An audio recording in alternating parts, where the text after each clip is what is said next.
Sir जरा उसको वृद्धावस्था जल्दी नहीं आती, बहुत देर में आती।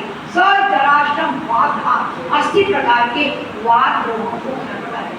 जिन लोगों को वात बहुत ज़्यादा, और वैसे भी 40-50 के बाद शरीर में वात का प्रकोप बहुत ज़्यादा होता है, इसलिए वो वात को सरकाता है वहाँ से, हटाता है वहाँ से, क्योंकि वात से ही हमारे शरीर में दर्द होता है। तो सजराश्रम वात का दृष्टि प्रसाद पुष्टायु, दृष्टि बहुत सुदृढ़ होती है, शरीर हृष्ट पुष्ट बलवान होता है, निरोगी होता है और नींद बहुत अच्छी आती है। जब मसाज करते, मसाज के बाद इतनी अच्छी नींद आती है, कैसे कहते हैं शरीर का मसाज करा 2 घंटे तक आपको स्नान नहीं करना चाहिए और आप आराम से सो सकते हैं, ताकि जो तेल लगाया है वो आपके रोम छिद्रों से शरीर के अंदर जाए और अंदर जाने के बाद श्वेत ग्रंथि के अंदर यहाँ पे और श्वेत प्रोड्यूस करे या पसीना प्रोड्यूस करे या ऑयल प्रोड्यूस करे, यानी हमारी त्वचा स्निग्ध रहती है, चमकदार रहती है, लौचिक रहती है। और स्किन को अगर सुंदर बनाना है तो मसाज करना बहुत जरूरी है। लेकिन हमारा उद्देश्य सुंदरता नहीं, यहाँ पे हमारा उद्देश्य है कि वात को हटाना, उस स्थान से दर्द को उस स्थान से हटाना, ये उद्देश्य लेके हम चलेंगे। अब आपको मालूम है कि हमारे शरीर में, हर एक के शरीर में त्रिदोष होते, सब पढ़ के आए, वात पित्त करता हर एक के शरीर में अनिवार्य है। उसको संतुलित करने के लिए आप लोगों ने क्या किया, जलदौती की सब लोगों ने। तो हम सब के शरीर में यहाँ पे 3 चीज होती है, त्रिदोष होते हैं, वह तीनों त्रिदोष संतुलित रहेंगे तो हम निरोगी रहेंगे। और जहाँ एक भी बड़ा वहीं हमको विकार लगेगा। कब बड़ा तो सर्दी हो जाएगी, पित्त बड़ा तो एसिडिटी हो जाएगी, जलन होगी, पाचन संस्था सुधर नहीं रहेगा, बवासीर होगी, वात बढ़ेगा तो सारे जोड़ों में दर्द होने लगेगा। वात 80% हमारे शरीर में होता है और दूसरा 15% हमारे पित्त होता है, 5% हमारे शरीर में कफ। याद रखिए, कफ सबसे कम मात्रा में, और कफ बहुत ज़्यादा बलवान बाल्यावस्था में रहता है। आप देखते जब बच्चा होता है उसको सारी बीमारी कफ से रिलेटेड होती है, सर्दी हो रही, नाक में ये हो रही, नहीं कफ प्रदान होता है, इसलिए हम कफ का बहुत प्रिकॉशन लेते हैं। वहाँ पे कफ प्रदान पदार्थ उसको देते नहीं खाने को। और जैसे जवानी आती है तो पित्त बढ़ जाता है, पित्त में आप कुछ भी खा सकते हैं, जवानी में आप कुछ भी बचा सकते हैं, आपने देखा जो भी खाते हजम हो जाता है। लेकिन वृद्धावस्था आते आते हमारा पित्त का प्रकोप बढ़ जाता है और पित्त के प्रकोप पर बढ़ने से क्या होता है, जोड़ों में दर्द होने लगता है। तो पहली चीज क्या है, त्रिदोष को नियंत्रित करना, जिसके लिए योग के माध्यम से हम आपको जल भक्ति देते हैं। जल भक्ति देने से आपके त्रिदोष संतुलित होते हैं और अगर ये असंतुलित हुआ तो रोगी हो जाते हैं। इसके अलावा हमारे शरीर में 5 वायु काम करती है, प्राण, अपान, समान, उदान और व्यान। 5 वायु हमारे शरीर में काम करती है। ये 5 वायु यदि संतुलित रहती है तो आदमी बिल्कुल निरोगी रहता है। लेकिन एक भी वायु बिगड़ी तो बीमार होना शुरू होता है और 5 वायु बिगड़ी तो आदमी को मृत्यु प्राप्त हो जाती है। मृत्यु का कारण है 5 वायु खराब हो जाए, प्राण, अपान, समान, उदान और व्यान। ये 5 वायु जब खराब हो जाती है तो आदमी को मृत्यु प्राप्त हो जाती है। कौन सी वायु है वो? प्राण। प्राणवायु आप सबको मालूम है, नासिका से हृदय तक जाने वाली वायु को हम प्राण वायु कहते हैं। इसका स्थान हमारी नासिका से हृदय तक है। ये हमारे ऊपर के शरीर की इंद्रियों को नियंत्रित करते हैं, अपर भाग की इंद्रियों को नियंत्रित करते हैं। अब इसका काम क्या है कि इसमें नासिका के द्वारा या मुंह के द्वारा हम हवा भरते हैं अंदर, वो वायु क्या करती है, वो वायु हमारा भोजन जो हम खाते हैं उसका पाचन करती है, भोजन के पाचन से मल बनाती है, पानी के पाचन से मूत्र बनाती है, पसीना बनाती है और रस वगैरह जो हम पीते या खाते हैं उससे यहाँ पे वीर्य का निर्माण होता है। सोचिए कितनी बड़ी वायु, प्राणवायु, मल, मूत्र, पसीना और वीर्य का बनना किस पे निर्भर है? प्राणवायु पर निर्भर है। यदि आप प्राणवायु बराबर मात्रा में लेते हैं तो आपका शरीर इन सब चीज़ों में सक्षम रहता है। इसके लिए हम क्या करते हैं? कपालभाति करते हैं। सब लोग कपालभाति से करें। कपालभाति से हम अधिक मात्रा में प्राणवायु ग्रहण करते हैं, क्योंकि हमारे अंदर फेफड़ों में असंख्य वायु कोश है। जैसे अंगूर का छत आपने गुच्छा देखा, इसी प्रकार से हमारे फेफड़े के अंदर भी वायु कोश के असंख्य कोशिकाएं होती है वो बंद रहती है, नीचे का भाग तो निष्क्रिय रहता है। लेकिन जब हम कपालभाति करते हैं तो वो खुलने लगता है। आप ऐसे करते हैं तो उससे वो खुलता है, और जब खुलने से कहता अधिक मात्रा में प्राण वायु को हम ग्रहण करते हैं, और जब अधिक मात्रा में ग्रहण करते हैं तो ऊर्जा का निर्माण भी अधिक होता है, और ऊर्जा का निर्माण जब अधिक होगा तो आपकी कई दिनचर्या में आपको बहुत प्रगति मिलेगी, क्योंकि आप सुबह से लेकर रात तक थकते ही नहीं कारण तो ये प्राण है। अब अपान वायु, अपान वायु का स्थान पेरू से लेकर पैर के नीचे तक। अपान वायु कहाँ से होती है? पेरू से लेकर पैर के नीचे तक है। ये नीचे की इंद्रियों को कंट्रोल करती है। इसका मुख्य काम है मल का निष्कासन, मूत्र का निष्कासन और गर्भ का निष्कासन। जिसका अपान वायु सुधरे उसको हमेशा नॉर्मल डिलीवरी होगी। अपान बिगड़ा नहीं, बच्चा नॉर्मल नहीं होगा और डॉक्टर बोलेगा सिजेरियन कराओ। ध्यान से सुनो, अपान वायु का जीवन में कितना महत्व है। अपान वायु सुधर रखोगे तो आपके पैरों में दर्द नहीं होगा, घुटनों में दर्द नहीं होगा, एड़ियों में दर्द नहीं होगा, पैरों में दर्द नहीं होगा। और ये अपान वायु का स्थान हमारा पैरों से लेके पैरों के तलवे तक है। तो प्राण अपान में समान वायु का स्थान हमारा नाभि का स्थान है। ये किसके मिश्रण से बनती है? प्राण ऊपर से, नीचे से अपान। हम आपको हमेशा मूल बंद लगाने को बोलते हैं, हर क्रिया में हमने बोला मूल बंद लगाओ। मूल बंद लगाने से क्या होगा? नीचे की अपान वायु ऊपर जाएगी, ऊपर की प्राण वायु नीचे आएगी। कहाँ मिलेगी? समान वायु मिलेगी। समान वायु नाभि का स्थान है, ऊर्जा का स्थान है। गर्मांड उत्पन्न होगी, ऊर्जा उत्पन्न होगी, और वो ऊर्जा क्या करेगी? आपके भोजन को पचाने का कार्य करेगी, भोजन को पचाएगी और उसको रस में परिवर्तित करेगी। समझ में आए? समान वायु और सुदृढ़ होती। समान वायु को सुदृढ़ बनाने के लिए हम लोगों ने आपको अग्निसार सिखाया था। अग्निसार, जब आप अग्निसार में हपके लगाते हैं तो आपकी नाभि का स्थान अंदर बाहर जाता है। अंदर बाहर जाने, सांस रहित अवस्था में करते हैं, अंदर बाहर जाने से क्या होगा? उष्णता का निर्माण करता है, और वो उष्णता की गर्मी से मल और मूत्र धीरे धीरे हम आंखों में, बड़ी आंख में निष्कासित करते हैं, और आराम से सहजता से हम मलमूत्र त्याग सकते हैं। उनको प्रेशर नहीं लगाना पड़ता है, अन्यथा क्या होता है? बवासीर है, फिस्टुला है, फिशर से न जाने कौन कौन सी बीमारियां शुरू हो जाती हैं। तो आप देखिए, हर क्रिया जो भी हम करा रहे हैं वो आपके वायु को नियंत्रित करते, लेकिन जब हम सिखाते तो हमको या थोड़ी बोलते आज हम आपकी प्राण वायु सुधर करेंगे, आज आपकी समान वायु सुधर करेंगे। हम बोलते नहीं, क्योंकि आपको मालूम ही नहीं है, तो बोलने का उद्देश्य भी नहीं है। लेकिन आज जब मसाज का लेक्चर दे रहे तो बता रहे हैं यहाँ पे हर आसन में, हर क्रिया में आपकी वायु को नियंत्रण में किया जाता है। तो ये समान वायु क्या करती है? भोजन का पाचन करती है, भोजन का निष्कासन करती है और रस आदि को बनाती है। तो प्राण अपान समान। उदान वायु गर्दन से सिर के पर्यंत तक, यहाँ तक हमारी उदान वायु रहती है। और उदान वायु जिसकी सुदृढ़ है उसका स्वर बहुत सुरीला होता है। बेस्ट एग्जाम्पल लता मंगेशकर की। लता मंगेशकर का उदान वायु इतना सुदृढ़ था कि मरते दम तक उसने गाना गाया है ना। तो जितने भी गायक होंगे वो उदान वायु को सुदृढ़ करने के लिए रियाज करते हैं। अभी आपसे बोले गाने का हमसे नहीं गाएगा, क्योंकि इसके लिए रियाज करना पड़ता है। और उदान वायु सुधरे तो ना आपको टॉन्सिल्स होंगे, ना पैरेंजाइटिस होगा, ना लैरेंजाइटिस होगा, ना स्वरयंत्र भंग होगा। कभी कभी आपकी आवाज़ बैठ जाती है, आप बोल नहीं पाते और भारी लगती है, आवाज़ नहीं निकलती। इसका मतलब आपका क्या खराब है? उदान वायु खराब है। उदान वायु स्वरयंत्र, थायराइड ग्रंथि, पैरिंग्स, लैरिंग्स और टॉन्सिल्स, इन सबको नियंत्रण में लाता है।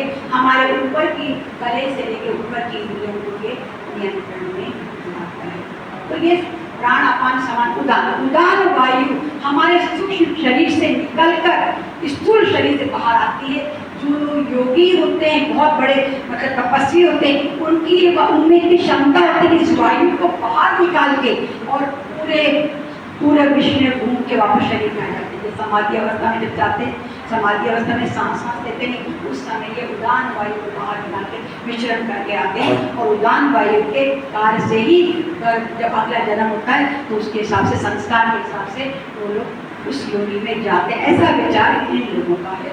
मैं अपनी तरफ से नहीं बोल रही हूँ कि इसमें अलग अलग मतभेद हो जाते हैं। उदान वायु। अब आखिरी वायु क्या है? व्यान। व्यान वायु उपस्थ और मूल यानी मूत्राशय के ऊपर और गुदा के ऊपर होती है। उसका कार्य होता है पूरे शरीर में रक्त का संचार करना, ऊपर से लेके नीचे तक संपूर्ण शरीर में रक्त का संचार करना। यदि रक्त बन गया और संचार करने वाला कोई नहीं है, रक्त थक्का हो जाएगा, ब्लड क्लॉट हो जाएगा। तो पूरा टाइम ये हमारे शरीर के अंदर रक्त का संचार करते। समझ में आया? 5 वायु, प्राण, अपान, समान, उदान, ज्ञान। नॉलेज के लिए भी याद करना, क्योंकि जब आप किसी से बात करो तो लगे कि लोग का व्यक्ति कोई बोल रहा है, नहीं तो सुना स्थान सुना स्थान का कोई मतलब नहीं है। ये सब चीजें आपको याद रखनी। तो हमारे शरीर में त्रिदोष और जब उदान वायु के लिए हम क्या करते हैं, या ज्ञान वायु के लिए हम लोग क्या करते हैं? हम व्यायाम आपको इतने सारे आसन सिखाएं, उन आसन में रक्त का संचार बढ़ता है कि नहीं बढ़ता है? और ये उदान वायु के लिए हम क्या करते हैं? उदान वायु के लिए हम लोग ब्रह्ममुद्रा करते हैं, ओंकार करते हैं, गायत्री करते हैं। गायत्री ओंकार आप कितना करते हैं? यहाँ हर जगह 5 बार कराते हैं, हम लोग हमारी संस्था में 11 बार कराते हैं। और 11 बार करने से आपका जो विपरीत माने वो शांत हो जाता है, एकाग्रता बढ़ जाती है, गंभीरता आ जाती है, बुद्धि स्थिर हो जाती है और बड़ा होती है, धीरे धीरे काम होने लगता है। इन सब बातों का ध्यान रखते हुए इन सब चीज़ों का समावेश हमारे योग के अंतर्गत किया गया है। समझ में आया? अब यहाँ पे जिस व्यक्ति का मसाज करना, हम अपना स्वयं का मसाज भी कर सकते हैं और दूसरे का मसाज भी करते हैं। तो सबसे पहले आपकी भावना बहुत पवित्र होनी चाहिए। आप दूसरे का मसाज करें और कुंदन निकालते करें, गुस्सा करके करें, तो आपकी नेगेटिविटी उसके शरीर में चली जाएगी। हमेशा वो व्यक्ति मेरा है, अपना है, ऐसी भावना लेके हमें मसाज करना चाहिए। हम स्वयं का भी मसाज कर सकते हैं, करते हैं, और दूसरे का भी मसाज करना चाहिए। आपके घर में बड़े बुजुर्ग हैं, दिन में 1 बार 2 बार का मसाज जरूर करना चाहिए, क्योंकि उनसे स्वयं से नहीं हो पाता है, उनमें इतनी ताकत नहीं है। तो हम ऐसा कुछ सीख के यहाँ से जाए तो लगेगा कि योग में कुछ सिखाया गया है। तो पहला तो ये।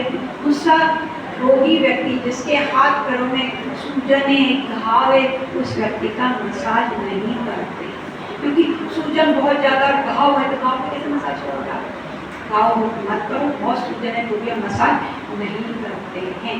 मसाज के लिए सबसे बड़ी चीज़ है तेल। जमीन पे रख के मसाज कभी नहीं करने का।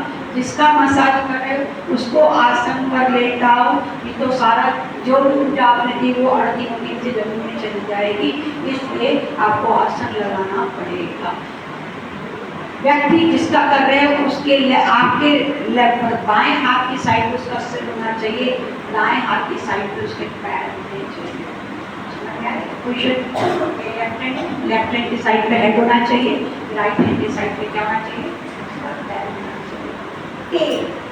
तेल का बड़ा फैक्टर है। लोग क्या बोलते हैं? कोकोनट ऑयल से मसाज करो। नारियल के तेल से मसाज नहीं किया जाता है। नारियल का तेल ठंडी प्रवृत्ति का होता है, ठंडक देने के लिए थोड़ी मसाज कर रहे हैं, इसलिए भूल जाना। सर में नारियल का तेल लगाते हैं, बहुत अच्छी बात है, सर में दिमाग हमेशा ठंडा रखना पड़ता है, वहाँ पे हम गर्म नहीं करते हैं। तो सर में तेल लगाने के लिए नारियल का तेल यूज़ करो तो, लेकिन मसाज के लिए हम नारियल का तेल प्रयोग में नहीं लाते।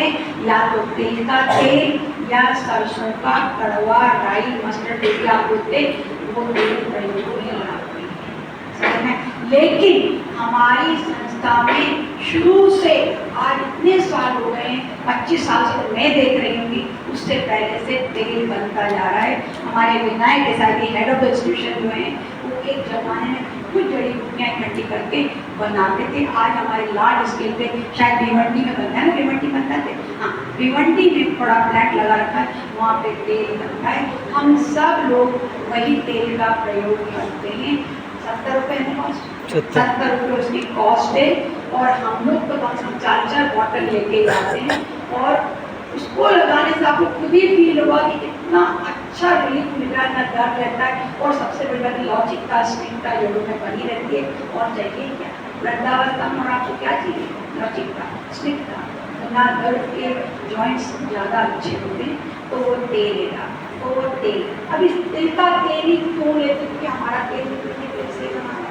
तिल का तेल क्यों लेते? तिल का आपने बेल देखी होगी, वो बेल हमेशा धूप में आती है, उसकी फली फटती है। जो तिल लगता है वो फली में लगता है, उसको फली कब फटती? जब सूर्य की किरणें उस पर पड़ती है तो फटती है। तो सूर्य की अल्ट्रा वायलेट रेस को एब्जॉर्ब करती है, और अल्ट्रा वायलेट रेस को एब्जॉर्ब करने से उसमें वो गुण आ जाते हैं। वो गुण हमारे शरीर में मालिश करने से जाते हैं, इसलिए हम तेल का प्रयोग करते हैं।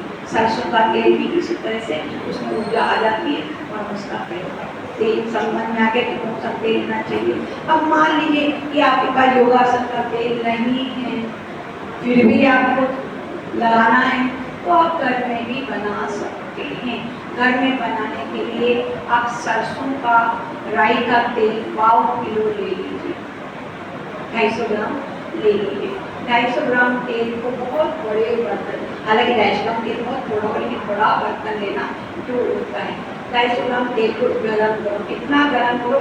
धुआं निकलने लगे, और उसके अंदर इतनी अजवाइन, हुआ अजवाइन इतनी हाथ में लेके वो, और एक लहसुन की पूरी कांट के पूरा लहसुन था उसको छील के थोड़ा कूट लो, और जैसे ही धुआं निकले ये दोनों डाल दो और गैस बंद कर दो।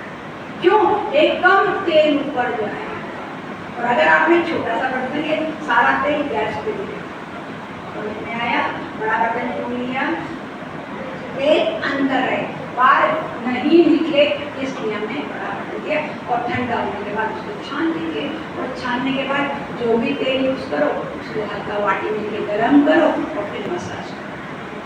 समझ में? हमारे योग का तेल दिए वो भी आप वाटी में निकालो, थोड़ा सा उसमें कपूर की गोली डालो, भीमसेनी कपूर की गोली डाल दो, और गोली डालने के बाद उसे गर्म करो और फिर तेल की मालिश करो। ये तेल के बारे में हुआ। अभी यहाँ पे हम लोग बहुत ज़्यादा मसाज नहीं लेंगे, हम मसाज लेंगे, घुटने का मसाज लेंगे, पेट का मसाज लेंगे, बैक का मसाज लेंगे, और गर्दन यानी सर्वाइकल स्पॉन्डिलोसिस को भी हम कवर करेंगे।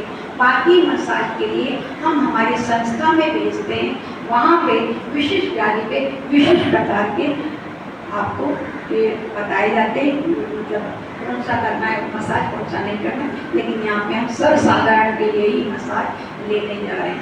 अभी घुटने का मसाज है, पैर का मसाज है। घुटने का मसाज मतलब पैर का मसाज, पूरा पैर का मसाज आपको बताते हैं। घुटने के मसाज में लोग बात क्या करते हैं? मसाज कभी जोर जोर से नहीं करना चाहिए। हड्डी पे रगड़म पट्टी करने से नुकसान होता है, फायदा नहीं होता है। मसाज हमेशा मांसपेशी का होता है, हड्डी का नहीं होता है। पैर से मसाज करेंगे तो पैर में नीचे की मांसपेशियों से मसाज करोगे तो आपको फायदा होगा। ऊपर अगर पैर हड्डी पे मसाज करोगे तो फायदा नहीं, क्योंकि हड्डी तो कैल्शियम की बनी हुई है, उसको कितना भी तेल लगो कुछ फर्क नहीं पड़ने वाला। लेकिन उसके चारों तरफ मांसपेशियाँ जो हैं, स्नायु है, मांसपेशियाँ, उनको मसाज देने का ध्यान रखो। मसाज में प्रेशर ज़्यादा नहीं होना चाहिए। दूसरा, मसाज में कहीं पे हम प्रेस करते हैं, कहीं पे हम दबाव देते हैं, कहीं पे हम थपकी लगाते हैं। तो अलग अलग ढंग, अलग अलग एरिया में अलग अलग प्रकार का हम मसाज करते हैं। अभी घुटने के मसाज के लिए शुरू करने से पहले घुटने की संरचना समझ लो तो आपको बहुत आसान रहेगा। ये सबको दिखाई दे रहा है? सबको दिखाई दे रहा है? आवाज आ रही है मेरी? यहाँ पे ये वाली हड्डी हमारी जंघा की हड्डी बड़ी, ये वाली हड्डी हमारी पैर की हड्डी, इन दोनों के बीच में घुटना है। इतना सब समझते हैं? ठीक है। अभी यहाँ पे ये हड्डी के एंड में हमेशा गादी होती है। हर बड़ी हड्डी के स्टार्ट में गादी होती है, जिसको कार्टिलेज कहते हैं। कार्टिलेज कहते हैं, लाल रंग की कार्टिलेज। ये गादी गिर जाती है। जब ये गादी गिर जाती है तो दोनों हड्डियां पास में आने लगती है और उनमें घर्षण होता है, फ्रिक्शन होता है, कट कट की आवाज आती है और बीमारी कहाँ से स्टार्ट होती है? तो हर हड्डी के एंड में या यहाँ वाले भाग में कार्टिलेज होती है। ये कार्टिलेज दुनिया में कभी भी रीजनरेट पुनर्निर्माण नहीं किया जा सकता है। दवाएं और डॉक्टर लोग जो दावा करते हैं वो गलत बोलते हैं। मेरी कितने लोगों से बहस है, क्योंकि मैंने ऑस्टियोलॉजी में स्पेशलाइजेशन किया है, तो मैंने उनको बोला था सर कहीं भी ये हड्डी रीजनरेट नहीं, तो यहाँ रीजनरेट तो नहीं होती, लेकिन एक प्रोटेक्टिव लेयर बन जाती है, वो ऐसा होता है, तो वो अलग बात है। लेकिन ये अगर एक बार क्षति हो गई तो कभी भी दोबारा से नहीं आती है। जो लोग भी दावा करते हैं वो गलत दावा करते हैं। फिर भी सप्लीमेंट के रूप में कॉन्डेटिन एंड ग्लूकोसामाइन दो दवाएं यहाँ पे बहुत चली हैं। ग्लूकोसामाइन एंड कॉन्डेटिन का मतलब काटले दे, ग्लूकोसामाइन का मतलब इसको न्यूट्रिएंट देने वाली, इसको भोजन देने वाली, इसको खाना देने वाली, सुंदरता प्राप्त करने वाली वो दवाएं दी जाती हैं। और इन दोनों हड्डियों के बीच में गैप होता है, इस गैप को सिनोवियल कैविटी कहते हैं। इस सिनोवियल कैविटी के अंदर लिक्विड तरल पदार्थ भरा रहता है। ये तरल पदार्थ एक चिकनाई का काम करता है, लुब्रिकेशन का काम करता है। अगर ये तेल खत्म हो जाएगा तो लुब्रिकेशन खत्म हो जाएगा, दोनों हड्डी कट करेगी आपका काम। ये काम ना ये यहाँ पे सिनोवियल फ्लूइड का होना भी बहुत जरूरी है, गाड़ी का होना भी बहुत जरूरी है। और इन दोनों हड्डी को जोड़ने वाली मांसपेशी को लिगामेंट्स बोलते हैं। ये क्या है? लिगामेंट्स। लिगामेंट्स यहाँ पे कैप्सूल के शेप के होते हैं। ये लिगामेंट्स ही हमको चलाते हैं। अगर ये दोनों हड्डी और ये लिगामेंट नहीं है और हड्डी से बोले तो चल चलेगी, कौन चलाता है?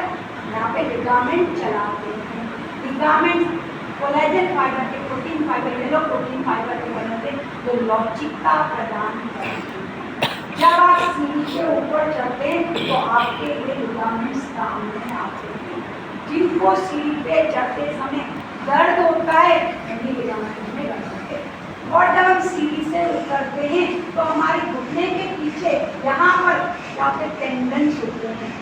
मांसपेशी हड्डी से जुड़ी टेंडन्स के द्वारा, टेंडन्स वाइट फाइबर से बनी होती है, वाइट कोलेजन प्रोटीन की बनी होती है। वो स्ट्रेंथ देती है, ताकत देती है, दृढ़ता देती है। जब आप सीढ़ी से उतर रहे हैं तब आपका पैर दुख रहा है, क्या गड़बड़ी है? टेंडन में गड़बड़ है। जब आप चढ़ रहे हो और दर्द हो रहा है, कहाँ दर्द होगा? ऐसा समझ में आया नहीं आया? इतना तो खुद भी आप लगा सकते हो कि मेरे लिगामेंट खराब हो या टेंडन खराब। और कुछ बंदे ऐसे भी होते हैं जो दोनों टाइम दर्द होता है, चलते भी करते भी, यानी उनको बहुत ही ज़्यादा मसाज की आवश्यकता है। उनके लिगामेंट का भी मसाज करना है, टेंडन का भी मसाज करना है। तो हमें अगर ऊपर से मसाज करें ज़्यादा फायदा नहीं, लेकिन अगर हम मांसपेशियों का मसाज करेंगे उससे हमें बहुत फायदा होगा, क्योंकि उनमें सुंदरता आएगी, लवचिकता आएगी, ताकत आएगी, स्निग्धता आएगी।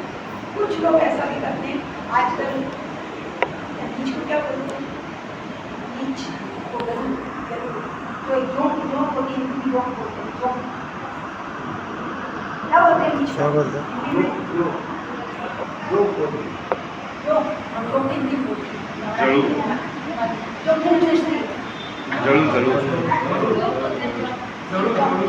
समझ गए? मुझे मेरा उद्देश्य बहुत से लोग क्या आजकल आयुर्वेद में ट्रीटमेंट करते हैं, यहाँ पे ये फ्लूइड बढ़ जाता है और बोलते बहुत प्रेशर आ रहा है तो वो जोंक को लगा देते हैं। यहाँ दो जोंक को लगा, वो जोंक क्या करती है? इस तरह पदार्थ को चूस, उसको इतना ही चूसने देगी जितनी जरूरत है, क्योंकि जोंक तो इतनी सी होती है, लेकिन जब फ्लूइड की जरूरत बड़ी होती है, अंतिम सेगमेंट होते हैं वो इतनी सी लेके और बढ़ते बढ़ते बढ़ते अब उसको निकालना है, हम नमक डाल देते हैं ऊपर से जोंक को नमक निकालता है, उसकी जो संलग्न बनता है वो छूट जाता है। तो ऐसा भी आयुर्वेद में ट्रीटमेंट है। दूसरा ट्रीटमेंट यह है, अगर फ्लूइड बढ़ गया तो डॉक्टर क्या करते हैं? हाइलोनिक एसिड यहाँ बढ़ जाता है, हाइलोनिक एसिड को निकालने के लिए वो लोग इंजेक्शन से पानी निकालते हैं। लेकिन ऐसा ज़्यादा नहीं करना चाहिए, क्योंकि अगर लिक्विड कम हो जाए दोबारा बनता है, ये बनता नहीं, कभी दोबारा बनता है। और अगर कम ज़्यादा हो जाए तो भुगतना पड़ेगा परिणाम, क्योंकि डॉक्टर का कम हो जाए। संरचना समझ में आ गई? बोलती सबको कहाँ मसाज करना है? इधर मसाज करना है, पैसे अब हम मसाज का सेशन आगे भैया तिकडे तोड करून ठेव, राहू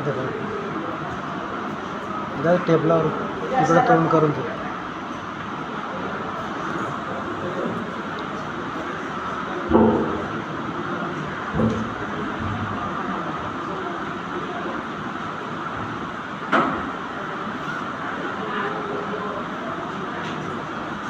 कैसे जाऊंगी माँ?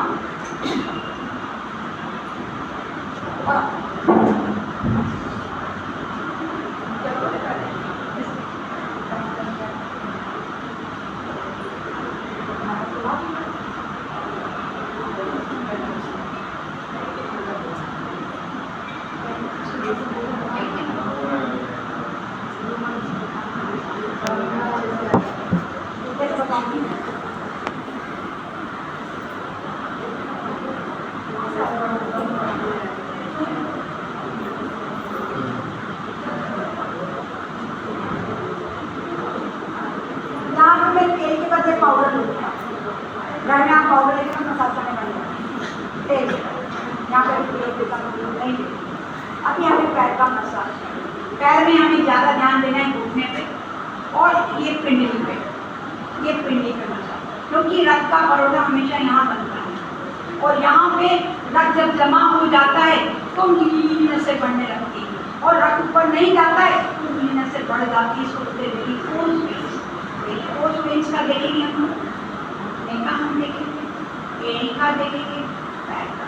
ये मसाज साधारण मसाज को बहुत टेक्निक नहीं है, लेकिन थोड़ा थोड़ा पॉइंट आपको याद रखें। तो इस मसाज के लिए हम सर्वप्रथम तेल लेंगे। मान लीजिए हमने तेल लिया और इस तेल को सबसे पहले पैरों के तलवे में लगा दिया।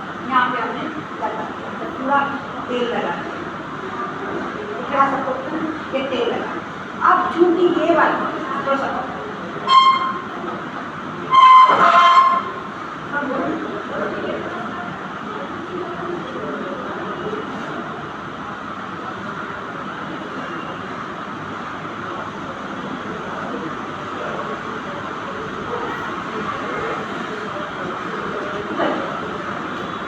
सबसे पहले तलवे का मसाज। तलवे की त्वचा थोड़ी हार्ड होती है, सख्त होती है, त्वचा सॉफ्ट है, ये हार्ड है।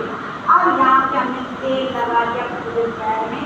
तेल लगाने के बाद हम यहाँ पे ऐसे ऐसे करके मसाज करते हैं, ऐसे ऐसे दोनों साइड हर चीज़ पूरे तलवे को हम मसाज करते हैं। लेकिन वो प्रेशर कम पड़ता है तो हम क्या करते हैं, ये हमारे ऐसे मसाज, इससे क्या होगा, प्रेशर ज़्यादा पड़ेगा, दबाव ज़्यादा पड़ेगा, इसलिए हम इसका मसाज करें। ऊपर से लेके आपको प्रेशर पॉइंट तो मालूम नहीं है, लेकिन आपको सब चीज़ें दबानी है, ऐसे ऐसे सब चीज़ें दबानी है। उंगलियों के अंदर मसाज, नाक अच्छी तरह से मसाज करो। यहाँ पे हमारे दोनों आँखों के पॉइंट होते हैं, कानों के पॉइंट होते हैं, ये थायराइड का पॉइंट है, ये पूरा यहाँ पे सेंटर में जमाओ और यहाँ से इस वाले भाग ये स्पाइन का भाग है, इसको खूब मसाज करो, अच्छी तरह मसाज करो। एड़ी का मसाज करो, ऐसी एड़ी में हमारे प्रजनन संस्थान के सारे पार्ट होते हैं, इसका मसाज करो और मसाज करके आप पैर में कर लेते हैं। अब यहाँ पे आपने तेल लगाया और तेल लगा के ये चैनल से 1 2 3 4 5 मिनट चाहिए होंगे ना, इन चैनल्स को 10 बार दबाओ, ये ऊर्जा का स्थान, इनको दबाव होना चाहिए। बार बार करो, 2 उंगली से करो, 1 से करो। अब यहाँ पे नाखूनों में एक एक बूंद तेल डालना। ये सबसे बड़ा पार्ट है जो हमेशा नेग्लेक्ट रहता है, कोई ध्यान ही नहीं देता। नाखून और पैर एक ऐसा भाग है, ध्यान कुछ लोग पैर इतने खराब होते हैं जब योग करते देखते हैं, तो कितनी बार लोग साफ नहीं करते। पैर एक ऐसा भाग है जिसकी सफाई करना बहुत जरूरी है। तो आप क्या करेंगे, यहाँ पे कभी तेल डाल देंगे और उसको फिर मसल धीरे धीरे धीरे मसलने से क्या होगा, तेल अंदर जाएगा। आप जब लोग के नाखून देखो सूख के काट लगाते उनको कटवाने के लिए बहुत दिक्कत आती है। क्यों? उन्होंने कभी तेल का प्रयोग ही नहीं किया, कभी डाला ही नहीं नाखून में। नाखूनों में तेल डालेंगे वो तेल सीधा दिमाग में डालेगा, बस नाड़ी में। इसीलिए नाखूनों में तेल डालना बहुत जरूरी है। अब आप अंगूठे को मसलिए, उंगलियों को मसलिए अच्छी तरह से। लेकिन खींचिए मत। आप लोग एक टक टक तो कर देंगे, ये बंद कर दो। जब आप खींचते हो इसका मतलब है आपने ये गैप को बढ़ा, और जैसे गैप बढ़ा तो उनमें बबल आता है, कार्बन डाइऑक्साइड का कस आवाज टक की आवाज आती है ना, टक की आवाज ऐसा कि कार्बन डाइऑक्साइड का बबल बन जाता है इसके अंदर। और जैसे खींचते जाओगे एक समय आपको सूजन आएगी, बोलेंगे आपको आर्थराइटिस हुआ है, ऑस्टियोआर्थराइटिस, सूजन आगे हड्डी में, सब यूरिक एसिड बढ़ गया, गाउटी आर्थराइटिस, अलग अलग प्रकार है, हमें प्रकार को नहीं जानना है। लेकिन ध्यान रखो कभी भी ये जॉइंट को ऐसे मत खींचो, कमाना क्या क्या करते भगवान जाने, कितने लोगों में देखा ट्रेन में टचकाते ही रहते, वो सब आपको नहीं करना है। वो सब कायरोप्रैक्टिक लोगों का काम है, कायरोप्रैक्टिक जाने वो आपको टक टक करके उनके तो आपने यहाँ मसाज किया। अब अच्छी तरह से पंजों पे, एड़ी पे मसाज, एड़ी का मसाज बहुत अच्छा होना चाहिए, नीचे भी और ऊपर भी, तो पूरा मसाज अच्छी तरह से होना चाहिए। जब एड़ी का मसाज हो गया तो हम पैर के ऊपर वाले भाग में आएंगे, पैर के ऊपर वाले भाग में तेल लगा लीजिए अच्छी तरह से, तेल लगा लिया ऊपर देख। अब यहाँ पे ये जो टखने हैं, ये टखने की संरचना भी ऐसी ही है, टखने की संरचना भी ऐसी ही है, इसलिए हम यहाँ पे सर्कुलर मोशन लेंगे, ऐसे गोल गोल घुमाएं, और ये गोल गोल घुमाते हुए ऊपर आएंगे, तो सर्कुलर मोशन